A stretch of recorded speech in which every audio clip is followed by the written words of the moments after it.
quiserem entrar e eu não ouvir, que avisem vocês, um avisa o outro, daí alguém fala aí no microfone, fulano quer entrar e não está conseguindo, tá?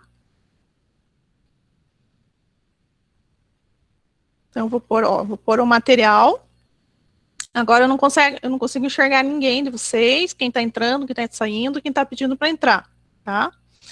Então, aqui, a reparação de feridas passa pelas seguintes etapas básicas: fase inflamatória, fase proliferativa, que inclui reepitelização, síntese da matriz e neovascularização, e a fase final de maturação. Então, lá, depois de assistir a videoaula, realiza a leitura do artigo, esse que eu mostrei para vocês, e descreva o que ocorre em cada fase do processo de cicatrização, na fase inflamatória, proliferativa e de maturação. Então, a fase inflamatória é a primeira fase do processo de reparo, vai no local, então, células da resposta inflamatória, principalmente macrófagos. Não precisa colocar aqui a parte de formação de coagulação, que vai ser nossa próxima aula, fora de hoje, que eu vou falar de dor. E essa fase dura, em média, de 2 a 3 dias, depende do tipo da ferida, né? Nós temos o processo da resposta inflamatória normal, migração de células para o foco inflamatório, vasodilatação. Nessa fase pode ocorrer o extravasamento de líquido, exudato, transudato. Se estiver contaminada, exudato. Vai ocorrer liberação de mediadores da resposta inflamatória. Os macrófagos vão fazer a limpeza. E o que mais que tem de mais importante é isso. Então, e lógico, a formação de novos vasos sanguíneos, tá? Já a gente divide didaticamente, mas no comecinho elas estão coexistindo todas essas fases. Daí nós temos a fase proliferativa. Na fase proliferativa, já começa a diminuir os macrófagos e eles vão sendo substituídos por linfócitos. Na fase proliferativa, nós podemos subdividir em 3 subfases, que é a angiogênese, a fibroplasia, ou ativação dos fibroblastos, e a parte final de epitelização. Então, na fase proliferativa, nós temos substituição de células por linfócitos, e aqui, proliferativa, a gente está falando dos fibroblastos. Os fibroblastos vão se dividir e vão começar a produzir intensamente os elementos da matriz extracelular, principalmente colágeno, elastina, glicosaminoglicano. Então, isso é bastante importante. Também aqui tem a formação dos vasos sanguíneos, né? E vem o processo de crescimento do tecido, a parte de epitelização, formação de matriz extracelular. E a terceira fase, a fase da maturação, é o processo em que a formação das feridas já está a formação da cura da ferida já está no seu processo final, o fibroblasto já produziu matriz celular, os vasos sanguíneos já nutriram o tecido, e vai ocorrer o fechamento da borda da ferida, e o processo de remodelagem. Então, alguma coisa que foi feito em excesso vai sendo digerido, e vai fechando a ferida, aqueles miofibroblastos vão aproximando as bordas da ferida, e ocorre o que a gente chama de processo de contração da ferida, e fechamento e reepitelização, tá? Então, tudo isso tem no capítulo 3 do livro de patologia, tem nos slides da aula, e mais especificamente tem ali naquele artigo que eu mandei para vocês, tá? Alguém tem alguma dúvida?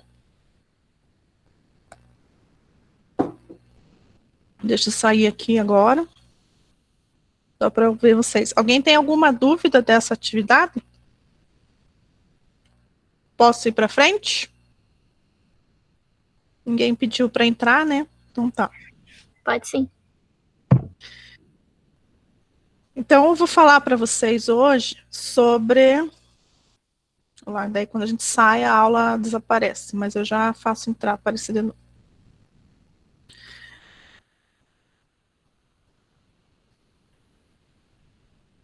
Eu vou falar um pouquinho sobre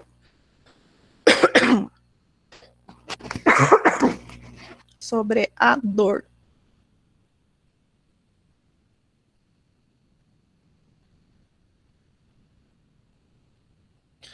Então, aqui, nossa aula de hoje, propriamente dita.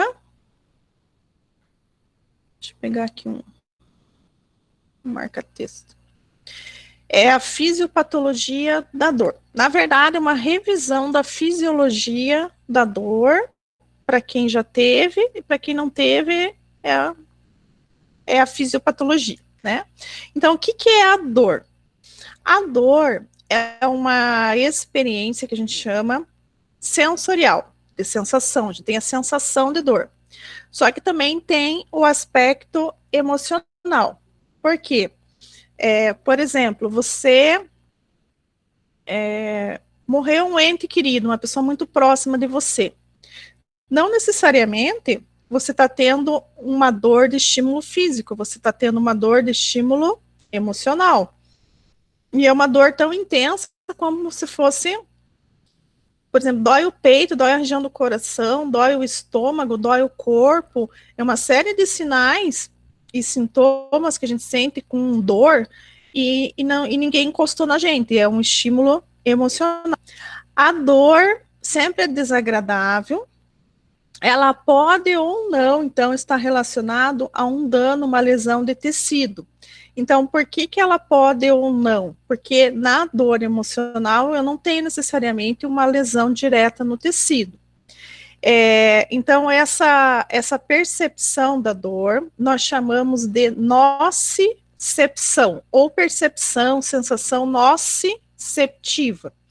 Ela ocorre dentro do nosso cérebro, na parte mais externa, que a gente chama de córtex sensorial, ou somatosensorial.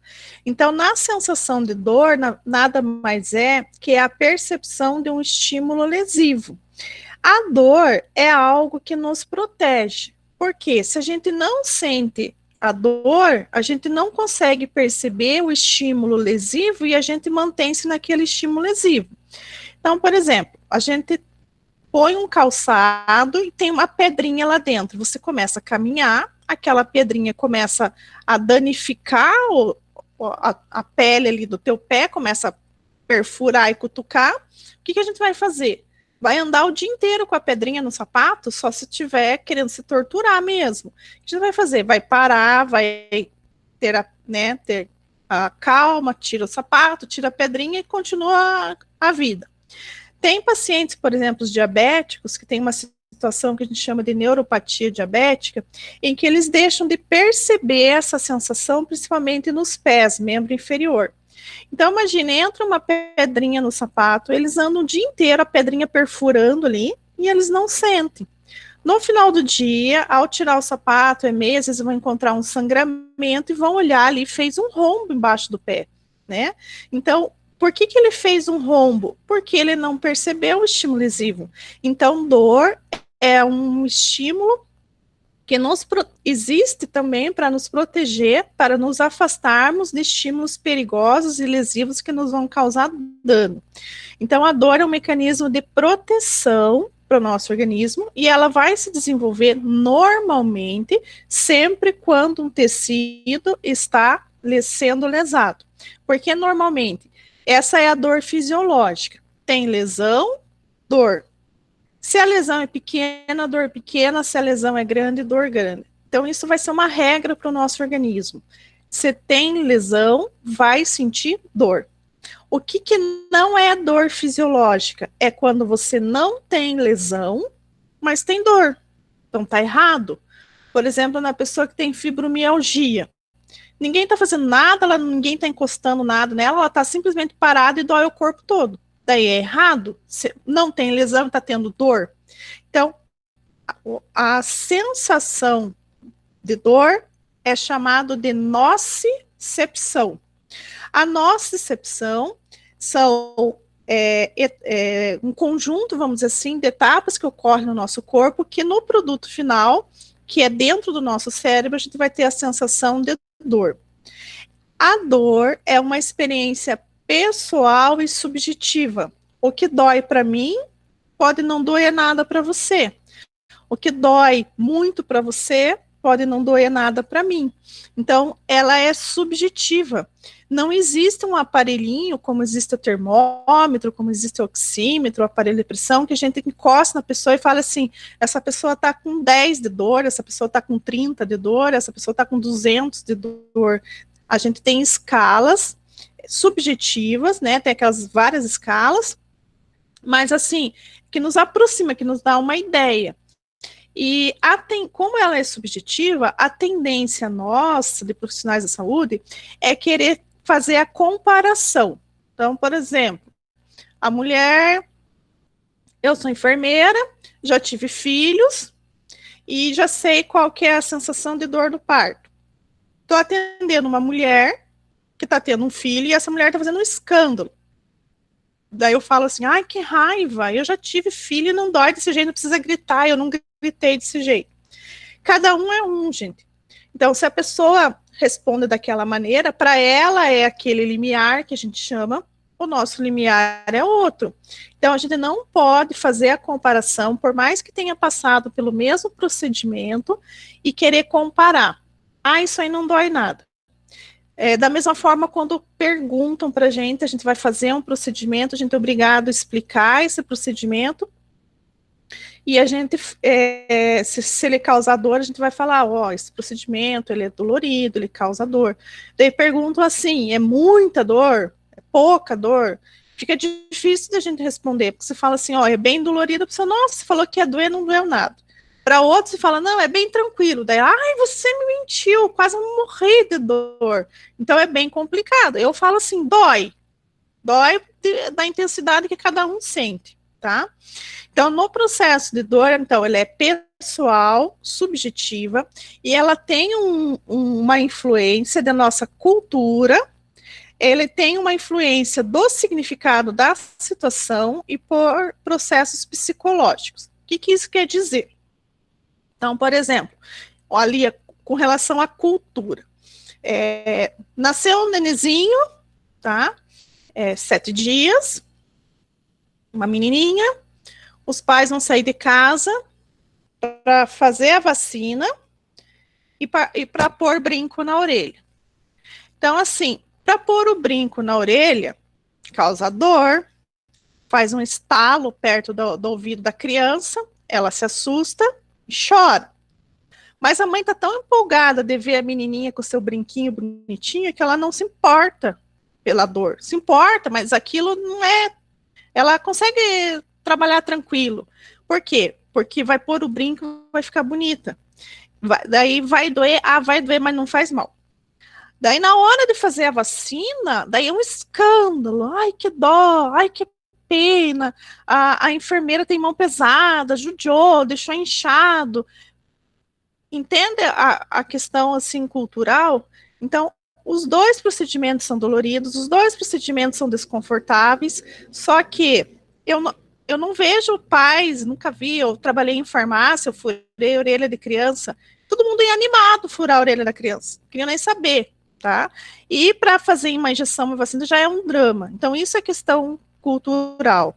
E tem algumas culturas que se automutilam, colocam no seu corpo dispositivos que, às vezes, na nossa cultura é estranho. Às vezes, alguns espetos que atravessam a boca, os índios que colocam aquelas madeiras nos lábios, que estica. Para a nossa cultura, aquilo é um horror, mas para a cultura dele é lindo, bonito, maravilhoso, e não importa se sente dor, tá? E também por variáveis psicológicas. Quando a gente não está bem, e vem mais um estímulo doloroso, físico, parece que aquilo é muito mais complicado de se trabalhar. Quando você está muito bem, muito animado, muito alegre, quando vem um estímulo doloroso, você meio que tira aquilo ali mais de letra, não dá tanta bola, tanta foco naquilo, tá? Então, eu vou mostrar para vocês as vias de condução da dor.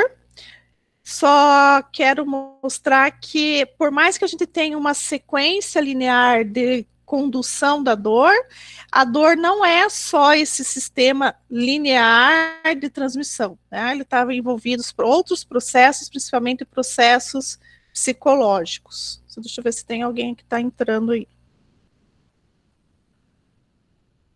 Não, eu vou fechar meu WhatsApp para não ficar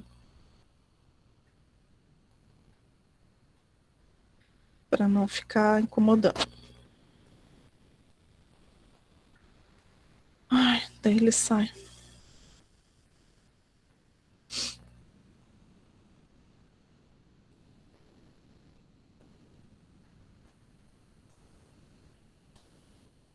Agora vamos de novo.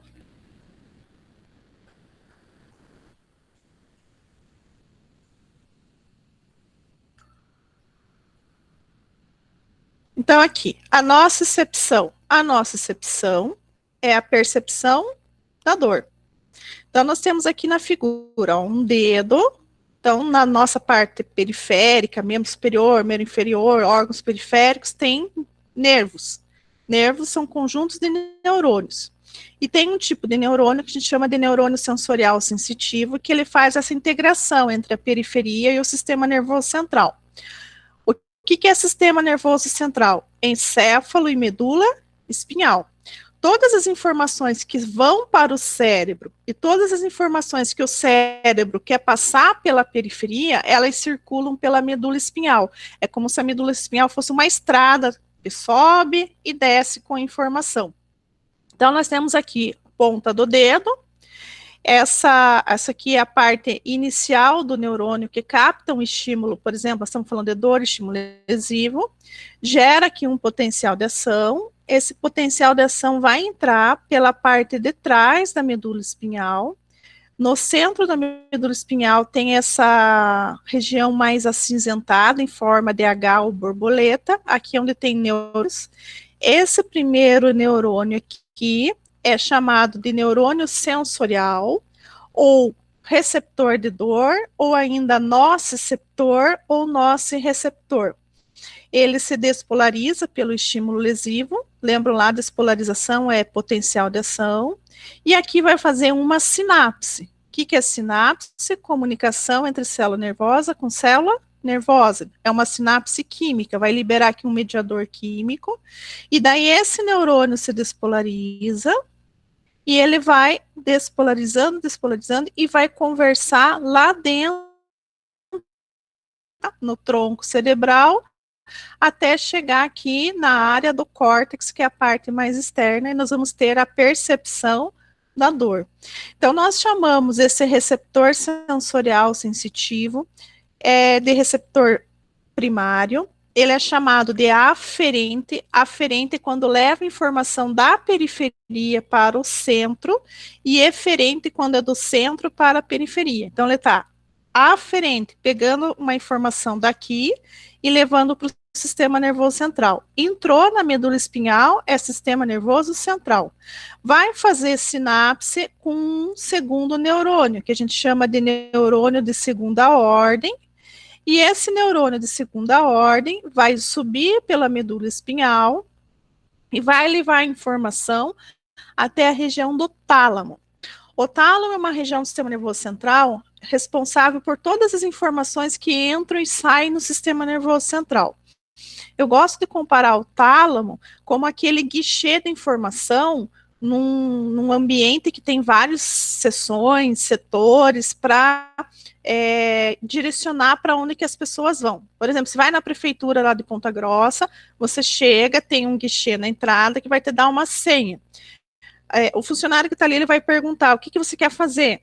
Ah, eu quero pegar meu carnê do IPTU. Ah, eu quero tirar uma certidão de um terreno, eu quero pedir licença para abrir uma farmácia, eu quero pedir fiscalização da vigilância sanitária. Então, cada quesito que você quer fazer lá é num determinado setor, fala com certo funcionário, é uma determinada senha. O tálamo é mais ou menos isso. Essa informação chega aqui, sobe até o tálamo, e o tálamo pergunta, o que está trazendo informação? Ah, eu estou trazendo informação de dor, do dedo indicador da mão direita, lá o cara cortou o dedo, tá sangrando, tá horrível, tá caindo a ponta. Então, o tálamo manda a informação, essa informação vai para cá, ele vai fazendo essa coordenação. Então, sempre quando vocês virem via de condução da dor, sempre vai ter o neurônio sensorial, a medula espinhal, o tronco cerebral e tálamo, e chegar no córtex, o córtex é uma área consciente. Então, os receptores da dor, os nociceptores, nocireceptores, eles estão amplamente distribuídos na periferia, principalmente na pele. Eles são terminações nervosas livres e eles podem ser estimulados por vários tipos de estímulo: mecanorreceptor, termorreceptor e quimiorreceptor da dor. Então, assim, nós temos os estímulos mecânico, térmico e químico, por exemplo. Se esses estímulos forem leves, suaves, e ao entrar em contato com o nosso organismo, esses estímulos não causarem nenhum tipo de lesão, nós temos apenas a sensação. Então, se alguém aperta o meu braço, eu sinto, tem alguém pegando aqui no meu braço. Se a temperatura de um ambiente, não sei, da água do chuveiro, ela está quente, mas não está me queimando, eu só vou sentir o calor. Se ela está fria, eu só vou sentir o frio. E se algum desse estímulo for forte o suficiente para começar a causar lesão, além do estímulo da sensação, eu vou sentir dor. Então, se eu der uma martelada no meu dedo, é um estímulo mecânico, é um mecanorreceptor que está captando o estímulo, só que a martelada foi tão grande, a pressão foi tão grande que machucou a célula, rompeu o vaso sanguíneo e causou lesão. Daí eu vou sentir dor. A água está tão quente que queimou minha pele, vou sentir dor. Substância química, ela pode ser corrosiva, ela pode ser irritativa, lesiva, lesionar meus tecidos, eu vou sentir dor. O que são terminações nervosas livres? Tem neurônios sensoriais, sensitivos, que eles captam outros estímulos, por exemplo, pressão, o próprio frio, o calor. Essa parte do neurônio que capta o estímulo, ela tem uma modificação. No caso dos neurônios da dor, eles são só essa ramificação aqui, que nós chamamos de terminação nervosa livre. Aqui do lado esquerdo, nós temos um neurônio tradicional, formado aqui corpo, dendrito, cauda, axônio e a porção terminal. Aqui do lado direito, nós temos um neurônio sensorial sensitivo. É como aqui o corpinho dele está no meio, como se ele tivesse dois bracinhos. Aqui ele pega o estímulo percorre todo o neurônio e desse outro lado aqui ele faz sinapse. Então, ó, um receptor sensorial. Isso aqui é uma terminação nervosa livre, é só ramificações, não tem nada especial aqui com formato diferente. O estímulo vai causar aqui despolarização, a despolarização vai percorrer toda a cauda do neurônio, aqui como se fosse braço e cauda ao mesmo tempo, e ela vai chegar aqui e vai liberar o neurotransmissor. Essa sinapse, nossa, fiz do lado errado. Aqui está captando o estímulo, vem para cá, desculpe, e aqui está fazendo a sinapse. Aqui é periferia, aqui é sistema nervoso central. Então, ele integra o sistema nervoso periférico, sistema nervoso central com o nosso sistema periférico. O corpo, essa parte aqui do meio, né, corpo, citoplasma, núcleo, e aqui se bifurca, é um axônio. Então, aqui, ó, direção do impulso nervoso. Estímulo, capta, estímulo, despolariza, e aqui tem neurotransmissor, vai fazer sinapse. Esse processo de conversão de um estímulo químico, mecânico, elétrico, de tato, de frio, de calor, em potencial de ação é chamado de transdução. Quem não lembrar de potencial de ação, despolarização, repolarização lá da fisiologia, vai dar uma olhadinha lá. O que é a despolarização?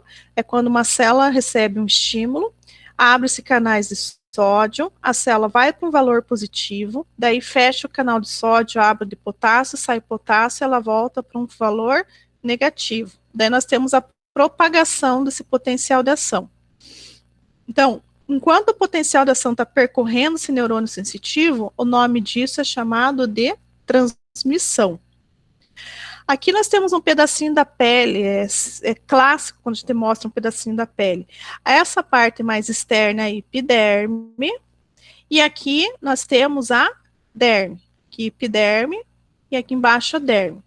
Na epiderme não tem vaso sanguíneo, só tem células epiteliais. Aqui embaixo tem uma floresta, um monte de coisa. E é cheio de receptor sensorial. Esse aqui é o corpúsculo de Meissner, ele capta pressão, olha, ele não é uma terminação nervosa livre, ele tem esse formato. Esse aqui é corpúsculo de Walter Pacini, também detecta pressão. Corpúsculos de Ruffini detecta frio. Discos de Merkel, isso aqui é uma terminação nervosa livre, tá? Então, a pele é o nosso grande, maior órgão sensorial. Através da pele a gente sente frio, calor, dor, tato, compressão, prurido, uma série de informações. Então, aqui, ó, estímulos lesivos, ó, temperatura, uma substância química corrosiva, um ácido, uma injeção com agulha perfurando, uma martelada, temperatura muito fria. Nós vamos, esses estímulos que são mecânicos e químicos, eles vão ser captados por neurônios aqui já na nossa pele, tá? Aqui na epiderme, mais da parte profunda, despolariza e a informação entra pela parte de trás da medula espinhal e ela vai ser transmitida até a região consciente do córtex cerebral. Então, quando nós temos uma lesão no tecido, lesão tissular, vai ocorrer a despolarização desses receptores da dor, vai ocorrer uma sinapse lá na medula espinhal, e no local da lesão, nós temos liberação de mediadores da resposta inflamatória. Sempre onde tem lesão, tem resposta inflamatória. Então, esses mediadores da resposta inflamatória que vão reforçar a informação de dor. Então, aqui, ó, pele, aqui um bisturi, o bisturi veio e rasgou a pele. Rasgou. O próprio rasgo aqui matou as células, já tenho lesão de células, células que estouraram, vaso que foi rompido, toda esse caos que se instalou ali no local, libera-se substâncias químicas da resposta inflamatória. Olha aqui a nossa amiga, histamina. Então, os mastócitos já imediatamente libera histamina, vem macrófagos fagocitar tudo isso aqui que foi destruído, vai ativar processo de coagulação, liberação de bradicimina, prostaglandina, serotonina, íons potássio, tudo isso aqui causa dor, estimulam o neurônio sensorial, que vai levar a informação pela parte de trás da medula espinhal. Aqui na figurinha não está mostrando, mas a informação vai subir para a área consciente. Eu vou sentir, cortei o dedo do meu pé esquerdo, tá? Então, a gente tem essa possibilidade de identificar bem certinho aonde que está o estímulo lesivo. Então, essas substâncias químicas que são liberadas aqui no local da lesão são chamadas de substâncias algésicas, substâncias que sinalizam dor. A substância que mais causa dor no nosso organismo é chamada de bradicinina e as prostaglandinas. Lembram lá das prostaglandinas? São mediadores químicos da resposta inflamatória relacionado com dor e febre e são sintetizados a partir do ácido araquidônico. A histamina também pode causar dor, acetilcolina e íons potássio. Íons potássio existe grande quantidade dentro das células. Quando tem bastante potássio fora das células, é porque a célula estourou. Então, muito potássio no líquido intersticial significa lesão celular. E também pH muito ácido no meio, íons hidrogênio estimulam esses neurônios sensoriais da dor e vão sinalizar dor. Então, os mediadores químicos da dor são chamados de substâncias algésicas, que vem de algesia. Algesia é dor. Então, de novo, um neurônio sensorial sensitivo, tá? Ele tem uma parte que ele capta o estímulo, terminações nervosas livres. Aqui a cauda vai passando e aqui ele vai fazer a sinapse. Essa sinapse aqui é dentro da medula espinhal. Esse neurônio, ele pode ter bainha de mielina ou não, tá? O que está mostrando aqui do lado? É uma representação desse neurônio aqui, olha o corpinho dele aqui, corpo de neurônio fora do sistema nervoso central é chamado de gânglio nervoso ou plexo nervoso. Então, essa parte aqui, vamos imaginar, tá lá no meu dedo da mão, essa parte aqui percorre todo o meu braço e esse corpinho tá bem pertinho da medula espinhal. Então, ele vai fazer sinapse nessa parte que a gente chama de cornos da medula espinhal, nas pontas da região dorsal. A medula espinhal é dividida em região ventral, a parte da frente, e a região posterior, região dorsal. Para a gente conseguir entender os processos, eles dividem a medula em lâminas ou pedacinhos. Pedacinho número 1, pedacinho número 2, pedacinho número 3, número 4, número 5, tá? Então, as informações entram, fazem sinapse aqui dentro e daí vão subir para o córtex cerebral. Já vou adiantando aqui que a figurinha está mostrando, nós temos duas vias de condução da dor para o sistema nervoso central. Via é caminho, tem dois caminhos para levar a informação. Um caminho, esse neurônio tem bainha de mielina. E outro caminho, ele não tem bainha de mielina. Tá? Então, está mostrando aqui vermelhinho, são neurônios com bainha de mielina, e aqui azulzinho, neurônio sem bainha de mielina, tá? São duas vias de condução da dor. Eles entram da mesma forma, pela parte de trás da medula espinhal, tem os dois lados, aqui está desenhando um lado só, e os dois da mesma forma vão subir para o córtex cerebral. Só que quando ele sobe, como é dois caminhos, tem duas vias. Uma é chamada de palioespinotalâmica e a outra é chamada de neoespinotalâmica. Mas eu já vou mostrar mais para frente. Aqui é um quadrinho com um resumo das principais substâncias algésicas do nosso organismo. Então, nosso organismo tem potássio? Tem. Serotonina? Tem. Bradicinina, histamina, prostaglandina, leucotrienos. Tá? Então, da onde que surge potássio para sinalizador? De células que estouraram e morreram. Serotonina, de plaquetas. Bradicinina, do plasma do sangue. Histamina, dos mastócitos. Prostaglandina, do ácido araquidônico. Então, essas substâncias vão ativando e sensibilizando os neurônios sensitivos da dor e vão enviar a informação da dor lá para o sistema nervoso central. Tá? Então, aqui eu tenho um estímulo nóxico. O que é um estímulo nóxico? É um estímulo lesivo. Um estímulo lesivo, ele vai ser conduzido, vai despolarizar esse neurônio, o neurônio sensorial, e vai levar até a medula espinhal, ela atravessa e vai subir lá pelo outro lado, passa pelo tálamo e chega no córtex sensorial, que é a área consciente. O processo de conversão do estímulo em potencial de ação é chamado de transdução. A transmissão do potencial de ação é chamado de transmissão.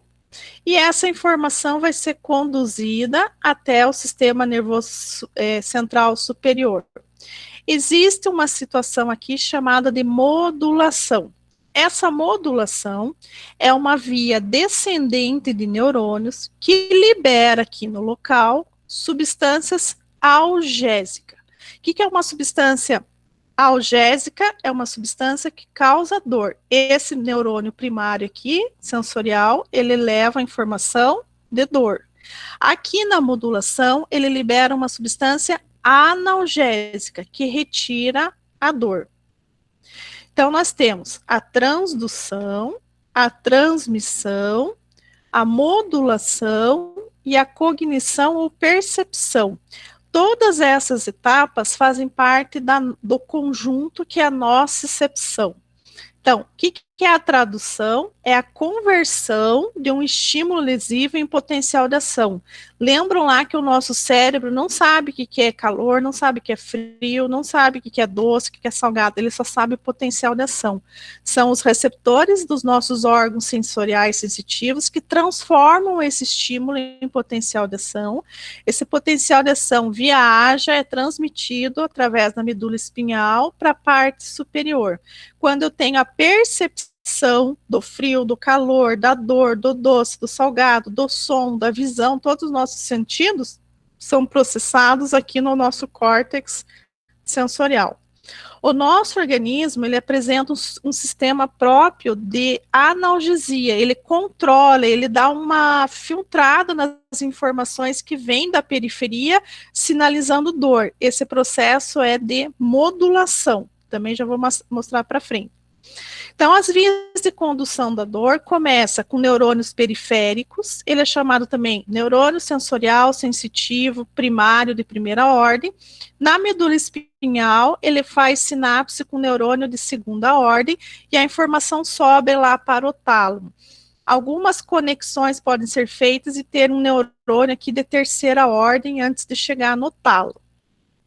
Então, a percepção ocorre a nível cerebral, no córtex cerebral, que é chamado de córtex sensorial. Então, começa com o neurônio primário, aqui fora do sistema nervoso central, um receptor sensorial, que entra pela parte de trás da medula espinhal e que a informação vai subir até o tálamo, e o tálamo envia para o córtex sensorial. Então, nós chamamos de vias ascendentes, excitatórias, que vão avisar a dor, tá? Então, nós vamos ter a capacidade de localizar muitas vezes essa dor e também relacionar aspectos afetivos e cognitivos. Por quê? Ao passar pelo tálamo, tem uma das vias da dor que passam pelo sistema límbico e pela formação reticular, mesencéfalo, sistema límbico e formação reticular. O sistema límbico, gente, é o centro das nossas emoções. É no sistema límbico que a gente determina se está alegre, se está feliz, se está motivado, se está desmotivado, se é bem-humorado, se está mal-humorado, se está feliz, se está triste. E o sistema reticular ou formação reticular está relacionado com o nosso controle de sono ou vigília. Então, ninguém, gente, ninguém, se está sobre um processo intenso de dor, não precisa também ser tão intenso, fica feliz com dor. Porque a via da dor, ao passar pelo sistema límbico, deprime o sistema límbico e a gente fica mal-humorado. E também ninguém dorme com dor. Para você conseguir dormir, tem que pelo menos amenizar a sinalização de dor. Então, o processo de dor tira o sono, leva a insônia e leva a dificuldade de dormir. Se você foi dormir e estava tudo bem, e durante a noite começa um estímulo lesivo, vai passar pela formação reticular, vai te acordar. E você acorda durante a noite, estava super bem, deitou bem, não tinha problema nenhum, 3 horas da manhã acorda com dor. Sei lá, dor de barriga, cólica, alguma dor. Então, a gente chama todo esse conjunto de áreas, de vias ascendentes, tá? Não vou ficar entrando muito em detalhe, que isso aqui é lá da fisiologia, tá? E existem as vias descendentes. As vias ascendentes, elas são excitatórias, porque elas vão passando e vão excitar a dor no nosso córtex sensorial. As vias inibitórias vêm de cima para baixo. Elas se originam no tronco cerebral, no tronco encefálico, e eles vão fazer sinapse lá com aquele primeiro neurônio sensitivo, só que é uma sinapse inibitória. Vai liberar um neurotransmissor e vai inibir aquela sinapse. Nós temos dois sistemas de sinalização nessa região. Uma via que a gente chama de alfa-adrenérgica. A alfa-adrenérgica é onde o neurotransmissor era a noradrenalina, e um sistema opioide. Opioide é um grupo de substâncias químicas produzidas pelo nosso organismo que causam analgesia. Então, eu estou falando aqui nessa parte da modulação. No tronco cerebral, neurônios com sua cauda descem aqui e liberam nessa sinapse substâncias químicas do tipo inibitória. Então, o que vai acontecer nessa sinapsezinha aqui? Tem alguém de fora levando uma informação excitatória, tá? Então, como se estivesse aqui ligando, esse aqui é o que vai levar lá para cima, é esse aqui, esse rosinha é esse aqui. E aqui tem alguém querendo desligar. Manda informação, o outro não manda informação. Quem é que ganha? Quem tiver em maior intensidade, tá? Então, quando se está aqui, ó, tem fogo, está queimando a mão, claro que a intensidade desse aqui é muito maior que desse aqui. A informação vai parar e vai avisar, ó, tá quente, tá queimando, enfim, vai ter que tirar a mão dali, tá perigoso. Agora, quando o estímulo não é forte o suficiente, é fraquinho, não passa e você não tem a sensação de dor. Essa etapa de modulação é muito importante. As pessoas que perdem a modulação, muitas informações que nem são tão lesivas assim, vão passar e vão sinalizar dor, que é o que acontece quem tem fibromialgia. Não tem esse filtro aqui de passagem, muitas informações atravessam aqui, não necessariamente estão relacionadas com lesão, e a pessoa fica toda dolorida. Então, nós temos uma via que desce. A via que desce, ela está aqui no tronco encefálico e vai descer lá na medula espinhal. E vai fazer inibição desses neurônios aqui, tá? Essa aqui é o nome das áreas do tronco cerebral que tem esses neurônios inibitórios, que a gente chama de substância cinzenta periaquidutal, núcleos da RAF, tá? Então, é lá da fisiologia e anatomia. Como se chama o nome dessas substâncias que são liberadas ali? Nós temos as nossas substâncias endógenas produzidas pelo nosso organismo que bloqueiam a passagem da dor ali na medula espinhal, que são chamados de opiáceos endógenos cerebrais. Por que eu estou falando isso? Porque os analgésicos de ação central são chamados de ópios. Então, esse sistema opiáceo cerebral é um grupo de substâncias químicas produzidas pelo nosso organismo, chamados de endorfinas, encefalinas, beta-lipotrofinas, que são substâncias químicas que bloqueiam a passagem da dor no nosso cérebro. Vocês já ouviram alguma vez uma pessoa que sofreu um trauma muito grande, sei lá, sofreu um acidente, quebrou a perna em 3 partes, e ela está conversando ali normal com o pessoal do resgate e diz que não está sentindo dor. É quando há uma descarga enorme de liberação dessas substâncias endógenas analgésicas.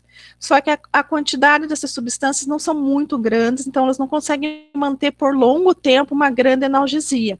Mas no momento em que você está de luta, de fuga, muitas vezes você está com um machucado grande, você não consegue nem sentir aquilo, até para nossa própria proteção e defesa. Então, essas substâncias químicas vão agir aqui, vão ser liberadas aqui, inibindo que essa informação desse neurônio sensorial atravesse, chegue lá no córtex cerebral, chegue na nossa área consciente. Então, sempre vocês vão ver esse desenho aqui. Transdução, transformação de um estímulo físico-químico em potencial de ação. Daí vai ocorrer a transmissão até a medula espinhal. Aqui vai subir para o córtex cerebral e nós vamos ter a percepção. Porém, na entrada do estímulo na medula espinhal, nós temos a modulação. Nem tudo que vem de fora atravessa e a gente sente dor, senão a gente ia ser muito dolorido, muito mais do que a gente já é, tá? Então, ocorre a liberação aqui de algumas substâncias químicas, serotonina, noradrenalina e principalmente endorfinas, tá? Então, a nocicepção é a percepção da dor, que tem a etapa de transdução, transmissão, percepção e modulação, tá? Nós temos uma intensidade de dor proporcional àquele estímulo lesivo. Encostou no dedo, tem a sensação de toque. Martelou o dedo, tem a sensação de compressão. Então, a gente chama isso de limiar para dor, tá? Então, eu falei que nós temos 2 caminhos para conduzir a dor para o sistema nervoso central. Um é chamado de via rápida e outro de via lenta. Por que uma é rápida? Porque uma é lenta? Porque um caminho é formado por neurônios que têm bainha de mielina e outro caminho é formado por neurônios que não têm bainha de mielina.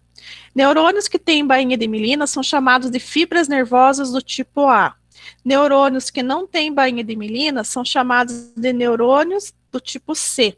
Então, aqui eu tenho desenho, é só um pedacinho da cauda de neurônio, com bainha de mielina, sem bainha de mielina. Os que têm bainha de mielina, eles podem ter diâmetros diferentes, tá? Um potencial de ação percorre muito mais rápido um neurônio que tem bainha de mielina do que um que não tem. E entre os neurônios que têm bainha de mielina, nós temos os que têm diâmetro maior e que têm diâmetro menor, tá? Então, nós temos duas vias, dois caminhos de condução da dor para o sistema nervoso central. Via da dor aguda e via da dor lenta.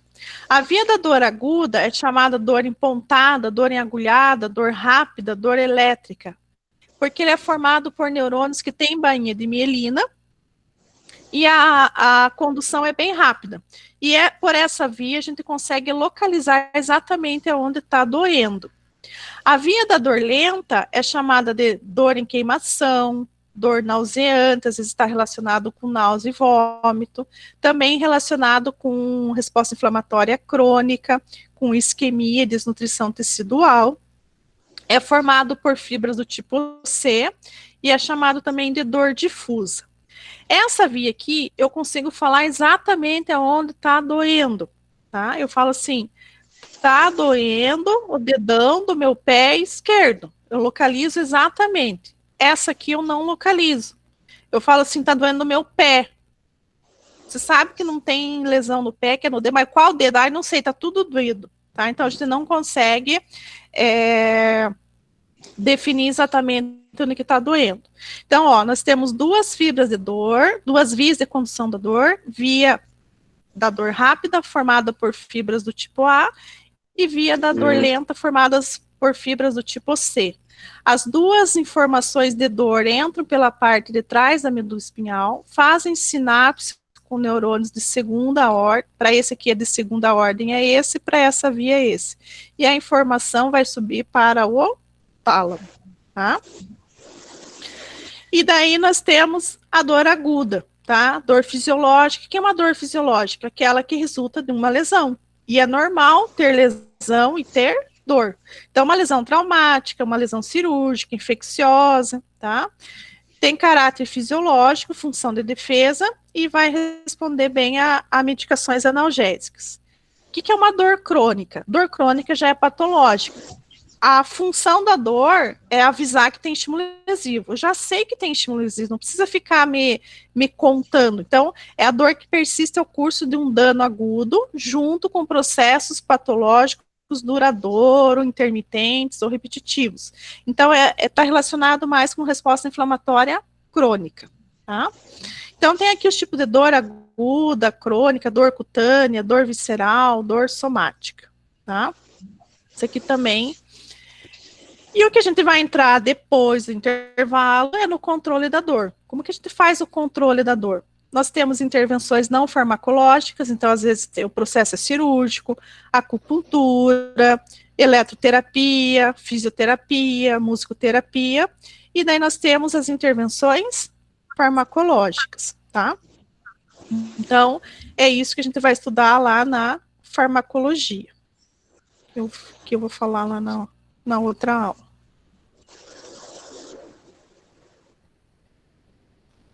Então é isso, gente. Alguma dúvida com relação às vias de condução da dor?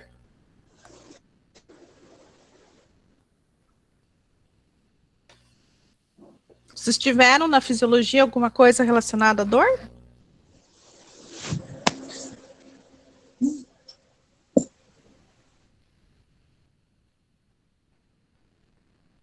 Então tá, não tem dúvida? Então vou liberar vocês para, se quiser, aproveita esse tempo para estar respondendo a questão do fórum. Na verdade, acho que eu acabei pedindo lá no fórum para vocês diferenciarem, deixa eu ver o que eu fiz. Diferencia a via da condução da dor aguda da via da condução da dor lenta ou crônica.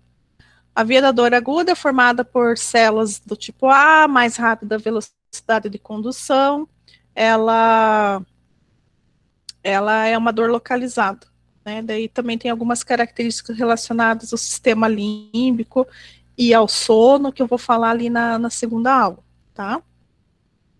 Então, beleza? Podemos sair? Por aqui para parar de gravar, senão eu esqueço também.